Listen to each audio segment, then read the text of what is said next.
से ही चले हैं और एक बार तो मैं फिसल भी गई हूँ। तो यहाँ से आगे देखो पाँव में मोच आई है और सूजी हुई है। डॉक्टर ऑर्थो के डॉक्टर बनेंगे जीतू जी हल्के से। यस, तो ये है डॉक्टर जीतू। और यहाँ से आगे तो रास्ता गिरा हुआ है और यहाँ पे खेतों में यहाँ पे देखो लहसुन लगाई है इतनी सारी, और रास्ते में यहाँ पे देखो अभी भी पाला जमा है। और यहाँ पे देखो बहुत सारे कपड़े धो के रखे हैं और इन खड के ऊपर ना पुल भी नहीं है भाई।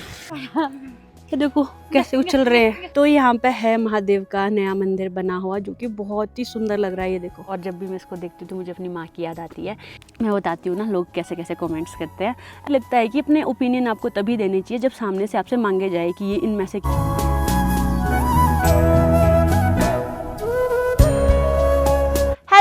स्वागत है आप सभी का फिर से एक और नए व्लॉग में। और आज का व्लॉग शुरू हो रहा है दिन के 11 बजे के बाद। और आज मेरी और सासू माँ की तैयारी हो गई है कहीं जाने की, वो तो मैं आपको रास्ते में ही बताऊंगी। तो चलिए शुरू करते हैं आज का व्लॉग।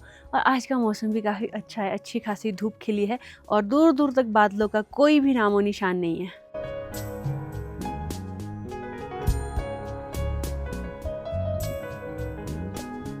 तो ये आ गए हैं सासू माँ भी।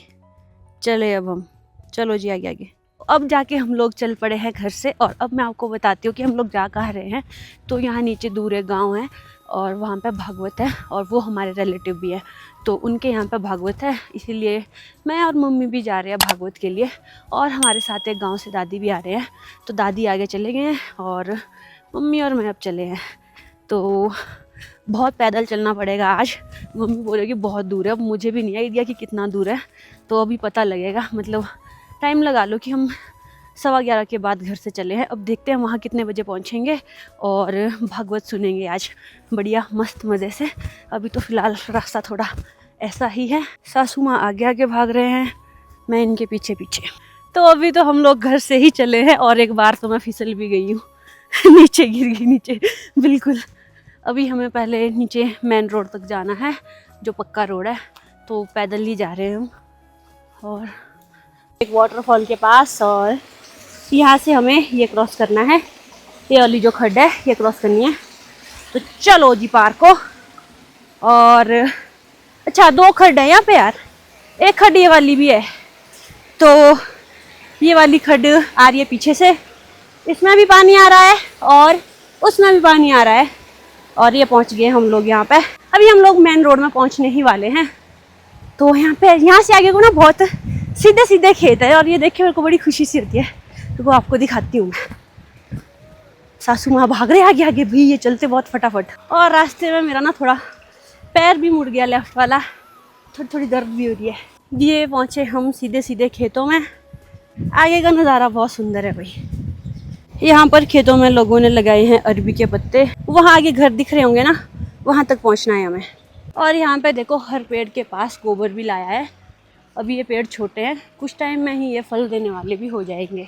और यहाँ से आगे के सारे खेत बहुत सुंदर है। और यहाँ देखो पानी के लिए किस तरह से नाली बनाई है, लकड़ी की नाली। तो अभी हमें दादी भी मिल गए हैं और हम लोग पैदल ही जा रहे हैं।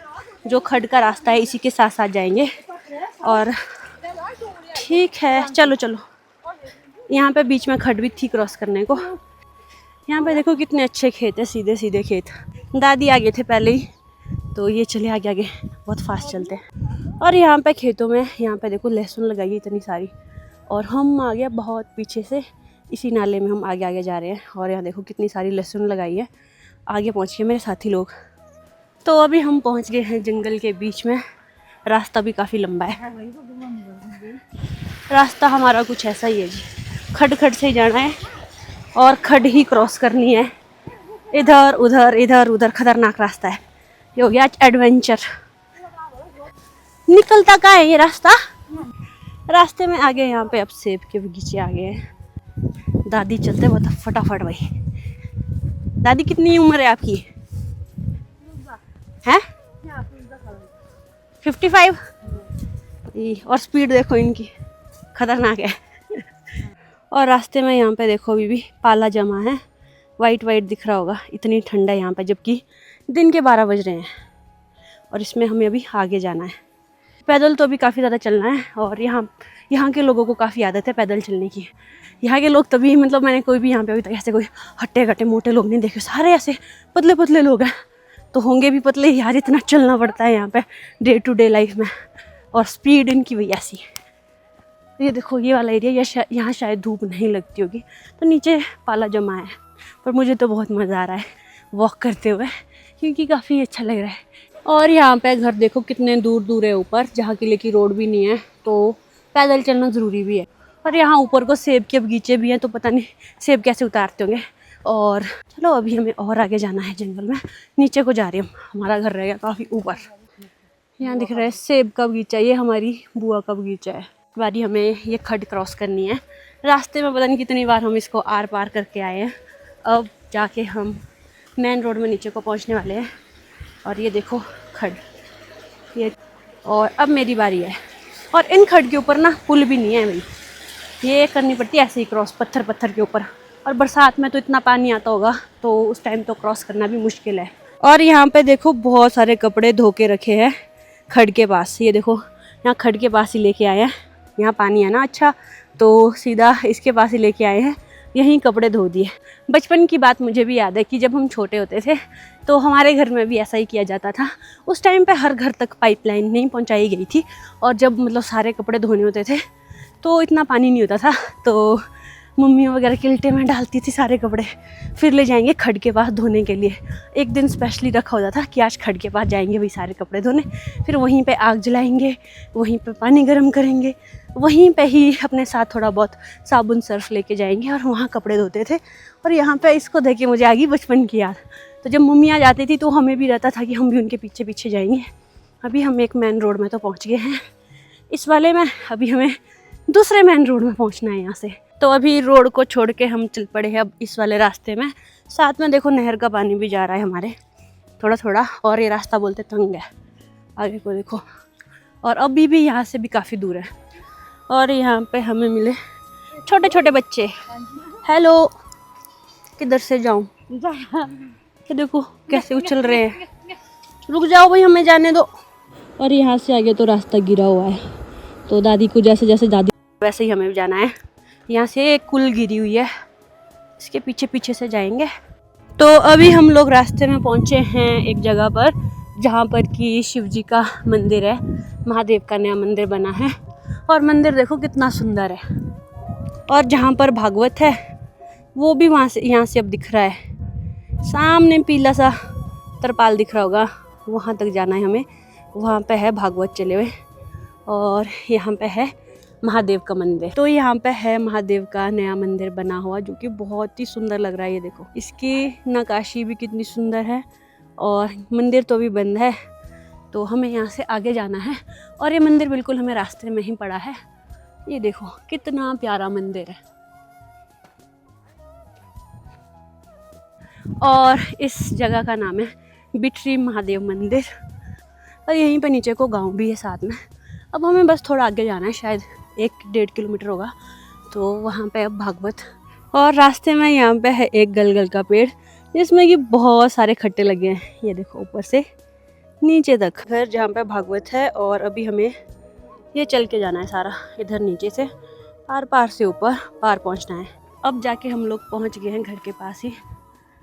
और हमें रास्ते में ये भी मिल गए थे। आपका नाम क्या है? मेरा नाम है चंद्रा। चंद्रा जी मिल गए थे रास्ते में। अब ये हमारे मार्गदर्शक है।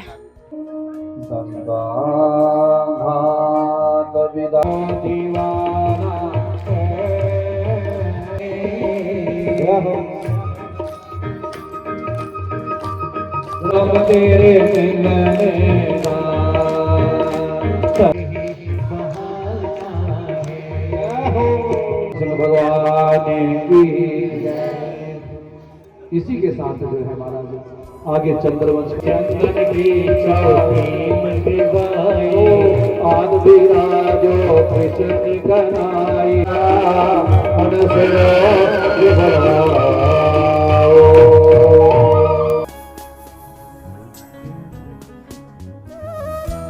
तो अभी भागवत ख़त्म हो गया है और सब लोगों ने खाना भी खा लिया है। पीछे सारे लोग हाथ धो रहे हैं और बहुत सारे लोग थे यहाँ पे। भागवत की कथा सुनी और लास्ट में आरती हुई और अभी लोग यहाँ खाना खाने बैठे हैं ऊपर वाली रूम में। और इधर सासू माँ कर रहे हैं बातें अपने रिश्तेदारों से।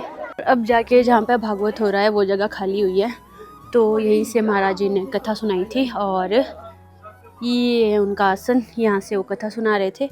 और ये इनके बच्चे हैं जिनके घर पे भागवत है। इन दोनों का ही स्वर्गवास हो गया है दोनों का, और तभी भागवत कराया है। और इधर को हम सारे पीछे को बैठे थे कथा सुनने के लिए। हम सारे इधर, हमारे दीदी ये भी हमें यहाँ पे मिल गए भागवत में। इनका गांव भी इधर ही है साथ में।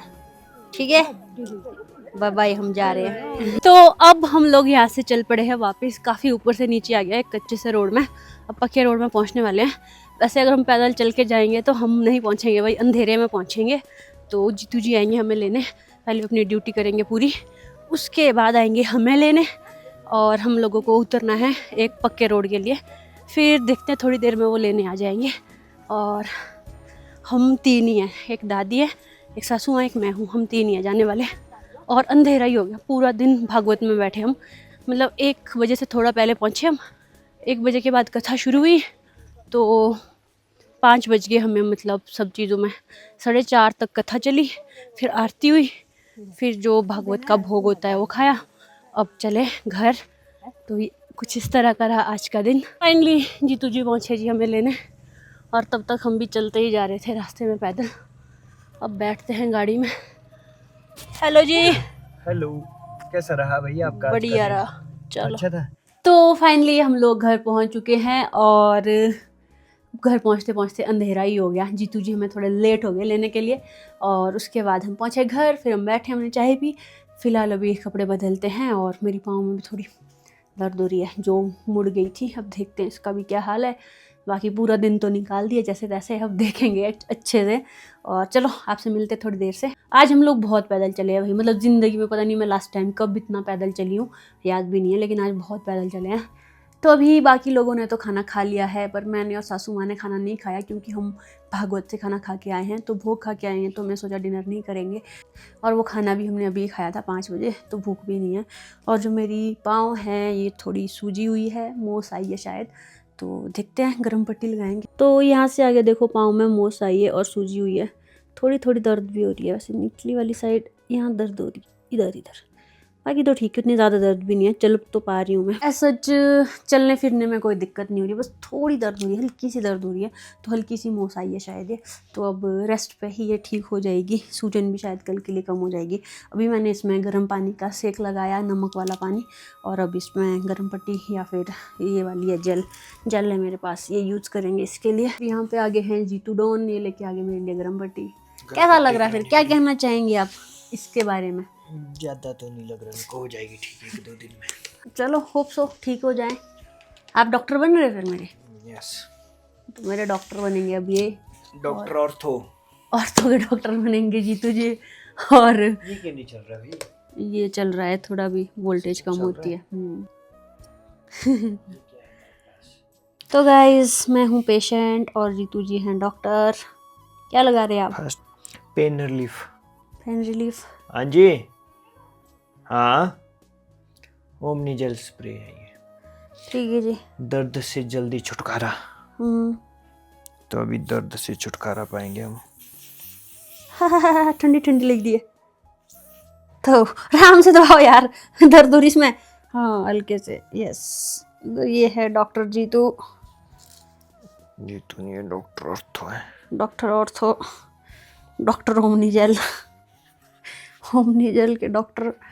थोड़ा हल्का बांधने, इसको टाइट मत करना, नहीं तो स्वेलिंग होएगी ज़्यादा। स्वेलिंग आएगी नहीं, अब स्वेलिंग का तो नाम निशान नहीं रहेगा। हो गई है पैकिंग पूरे पाँव की। प्लस्तर है ये? नहीं, तो इसको बोलते हैं गर्म पट्टी। अच्छा जी, थैंक यू। ओके, ठीक होना तब बोलियो थैंक यू। ठीक है। Good morning everyone. तो आज है नेक्स्ट डे और आज मैं आपको अपने पाँव की हालात दिखाती हूँ। वैसे कल से बेटर है। तो ये देखो स्वेलिंग थोड़ी कम हो चुकी है और गर्म पट्टी मैंने जस्ट अभी इससे उतारी है, तो वो काफ़ी कम हो चुकी है स्वेलिंग। तो कुछ इस तरह के हाल है अभी, और मैं आई हूँ धूप सेकने। और एक चीज़ मुझे जो आपको बतानी थी वो ये है कि जो ये मैंने बाहर से कार्डिगन कोटी पहनी है ना, ये मेरी मम्मी की है, और जब भी मैं इसको देखती हूँ तो मुझे अपनी माँ की याद आती है। तो जब मेरी शादी हुई थी ना, उस टाइम पे बहुत सारे कपड़े मेरे घर में ही रह गए थे, और मेरे पास टेम्परेरी मतलब घर में पहनने के कपड़े नहीं थे। टेम्परेरीली एक ड्रेस बनाना पड़ा था, और बाहर की कार्डिगन्स वगैरह भी नहीं थी, वो सारी घर में थी। तो जो सुमी दीदी है तो उन्होंने ये मुझे दी और बोला कि ये मम्मी की कोटी है, बोलते ये मम्मी की कोटी मैं घर से लेके आई थी अपने साथ। तो मम्मी ने ये सुमी दीदी को दी थी, और सुमी दीदी ने मुझे ये दी एज ए याद की, अब तेरी शादी हो रही है वहाँ तू अकेली होगी इतने दिनों के लिए, तो ये कोटी ले जा, तो इसको देख के तेरे को मम्मी की याद आएगी। और तब से ये कोटी अब मेरे पास है, ये मम्मी की यादगार चीज़ है। ऐसे तो ये पुरानी है काफ़ी, तो पर ख़ास है मेरे लिए, बहुत ख़ास है क्योंकि ये मेरी मम्मी की है। और आज के ज्ञान में मैं बोलना चाहूँगी कुछ, एक्चुअली मैं कुछ कमेंट्स पढ़ रही थी, तो मैं बताती हूँ ना लोग कैसे कैसे कमेंट्स करते हैं। ऐसे मैं वैसे ज़्यादा नेगेटिव कमेंट्स या किसी ऐसे कमेंट्स पर रिप्लाई नहीं करना चाहती हूँ, ना ही मैं ऐसी चीज़ों पे फोकस करती हूँ, लेकिन मुझे ये चीज़ ज़रूरी लगा बोलना, तो साथ में ही आज का ज्ञान भी हो जाएगा। क्योंकि बहुत सारी चीज़ें ऐसी होती हैं जो शायद बाकी मेरी समझ में वो सही हो सकती है, आपकी समझ में वो नहीं भी हो सकती है, लेकिन आप एग्री करोगे नहीं एग्री करोगे वो आप कमेंट्स में बताना। तो पहले तो मुझे किसी ने एक कमेंट किया था कि जो आपने कान में ईयररिंग पहने हैं तो ये काफ़ी छोटे हैं, थोड़े बड़े पहनो। फिर दूसरा कमेंट मुझे किसी ने ये किया था कि जो नाक में पिन पहनी है, नोज़ पिन पहनी है, ये बड़ी है, इसे थोड़ी छोटी पहनो। तो मुझे ऐसा लगता है कि मतलब आप लोग वीडियो देखे, आप कमेंट करने के लिए फ्री हो, आप कुछ भी कमेंट्स कर सकते हो। आप चाहो तो अच्छे कमेंट्स कर सकते हो, आप चाहो तो बुरे कमेंट्स भी कर सकते हो, लेकिन मेरी पर्सनल ओपिनियन ये है कि हमें ना किसी औरों की लाइफ में ज़्यादा इंटरफेयर नहीं करना होता है कि अपनी मतलब कि आप ये पहनो वो पहनो, ये करो वो करो, क्योंकि सबकी अपनी अपनी चॉइस हो सकती है। मे बी जो चीज़ आपको अच्छी नहीं लग रही है वो चीज़ मुझे अच्छी लग रही होगी, और अगर मैंने कोई चीज़ पहनी है या कोई भी चीज़, वो कपड़ा भी हो सकता है, वो कोई भी चीज़ हो सकती है, अगर मुझे उसमें सेटिस्फेक्शन है, मुझे उसमें खुशी है, तो आई थिंक सामने वालों को ओपिनियन नहीं देना चाहिए कि कोई कैसा पहनता है कैसा नहीं पहनता है, कि आपके ऊपर क्या अच्छा लगेगा या नहीं लगेगा। आपके लिए ये चीज़ ऐसे हो सकती है सिर्फ कान में पहनने की है, नाक में पहनने की है, पर मेरे लिए ये चीज़ें बहुत मीनिंगफुल है, क्योंकि ये गिफ्ट्स हैं मेरी फैमिली की ओर से, और मैं इनको पहनना चाहती हूँ और मुझे अच्छे लगते हैं। और मुझे ज़्यादा बड़ी चीज़ें कान में पसंद नहीं है, मैं इसीलिए मैं शादी से पहले भी कुछ भी चीज़ कान में नहीं पहनती थी। अभी भी ये कि शादी हुई है इस करके मैं कान में ये पहनती हूँ, छोटे छोटे टॉप्स, क्योंकि मुझे कान में ज़्यादा चीज़ें पसंद नहीं है। और नोज़ पिन मैंने पिछले व्लॉग में बताया था कि ये गिफ्ट है मेरे मायके वालों की ओर से, तो मैं ये पहनना प्रेफर करती हूँ इंस्टेड की कोई छोटी पिन पहनूँ। मैं चाहूँ तो छोटी पिन भी पहन सकती हूँ, लेकिन मुझे ये अच्छी लगती है तो मैंने ये पहनी है। अब जो चीज़ें मुझे पहननी है तो मैं उसमें खुश हूँ। तो कई बार मुझे ये भी लगता है कि अपने ओपिनियन आपको तभी देने चाहिए जब सामने से आपसे मांगे जाए कि ये इनमें से क्या अच्छा लगेगा। मान लो आपके सामने कोई पर्सन आता है, उसने आपसे ओपिनियन मांगा कि 2 सूट है भाई, इसमें से कौन सा पहनूं, तो आप ओपिनियन दे सकते हो कि यार ये वाला अच्छा लगेगा। लेकिन अगर कोई आपके पास रेडी होके आया है, उसने आपसे नहीं पूछा कि इनमें से क्या करना चाहिए, तो आपको अपना ओपिनियन नहीं देना चाहिए। मे भी उसने खुद से डिसाइड किया है अपने लिए कि उसे ये चीज़ पसंद है, उसे ये पहनना है, तो सामने वालों को तभी ओपिनियन देने चाहिए जब मांगे जाएं। और रही बात दूसरी कि जो चीज़ आपको अच्छी लग रही होगी ज़रूरी नहीं है कि वो उसको भी अच्छी लग रही है। और मेरे हिसाब से हमें पहननी वो चीज़ें चाहिए जिसमें हम खुद कंफर्टेबल हो, जो हमें खुद अच्छी लगती है। लोगों को खुश करने के लिए अगर हम चीज़ें करेंगे ना तो उतनी मीनिंगफुल नहीं होगी चीज़ें। अगर हम लोगों के ही सुझाव पे जीने लग गए ना तो बहुत सारी चीज़ें ऐसी होगी जिसमें हम खुश नहीं हैं, लोगों को खुश करने के लिए जी रहे हैं, तो वो तो ज़िंदगी नहीं हुई ना। हर एक इंसान की अपनी ज़िंदगी है और उसके ज़िंदगी को जीने का तरीका भी अपना ही होना चाहिए, ना कि लोगों के कहने पे। कोई आपको बोलेगा, मान लो अब जिन्होंने कमेंट किए हैं, कोई आपको बोल देगा कि तेरी ये चीज़ अच्छी नहीं है, तू ये चेंज कर ले, तेरी वो चीज़ अच्छी नहीं है, तू वो चेंज कर ले, तो आपको भी शायद बुरा तो लगेगा कि यार कैसे बोल रहे हैं मुझे। मेरी मान लो कोई भी चीज़ है, किसी को कोई बोल देगा कि यार तू ऐसे अच्छा नहीं लग रहा है, तू वो कर ले, लेकिन मैटर करता है आप खुद सेटिस्फाइड हैं कि नहीं है, आप खुश हैं कि नहीं है। लोगों के ओपिनियन से इतना मैटर नहीं होना चाहिए। और दूसरा चीज़ लोगों के लिए है, आपको कभी भी फ्रीली एडवाइस नहीं देनी है कि तू ये कर वो कर ये कर। जिनको ज़रूरत है, अगर कोई आपसे मांगता है एडवाइस तभी एडवाइस दो, अदरवाइज़ जो जैसे जी रहा है उसको जीने दो। अपने ओर से क्यों आपको एक्सपर्ट बनना है कि तू ये कर तू वो कर। और बस यही आज का ज्ञान है कि सबको उनकी ज़िंदगी जीने दो, किसी को भी किसी भी बेसिस पे जज मत करो।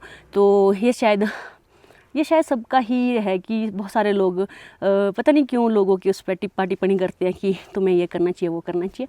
फ़िलहाल के लिए मैं तो ज़िंदगी अपने हिसाब से ही जीना चाहूँगी, जो मुझे पसंद होगा मैं वो पहनूँगी, भले ही वो सामने वाले को पसंद हो या ना हो। और एक ही ज़िंदगी मिलती है, अगर ये भी हम औरों के कहने पर जीने लगे तो ज़िंदगी का क्या मज़ा, क्या फ़ायदा। तो आज का ज्ञान यही, और आज का व्लॉग भी यहीं एंड करती हूँ। आई होप आपको अच्छा लगा होगा। अगर अच्छा लगा है वीडियो को लाइक और शेयर करें, चैनल बना तो चैनल को सब्सक्राइब करके जरूर जाए। Thank you so much for watching. This is Madhu Varma signing off. Bye bye, take care, अन्योंग। और हाँ, धूप में यहाँ पे आंखें नहीं खुलती है। आपके साथ भी बहुत बार ऐसा हुआ होगा, किसी ने आप पे कमेंट किया होगा या आपने किसी ने आपको बोला होगा कि यार तू ये मत पहन, ये मत कर, वो मत कर। आप करो वही जो आपको दिल से अच्छा लगे, जिसे करके आपको खुशी मिले। ठीक है, लोगों को खुश करने के चक्कर में अगर आप रहोगे ना, लोग कभी किसी से खुश नहीं होते हैं। तो पहले खुद को खुश करो, बाकी चीज़ें बाद में हो जाती हैं। Bye bye.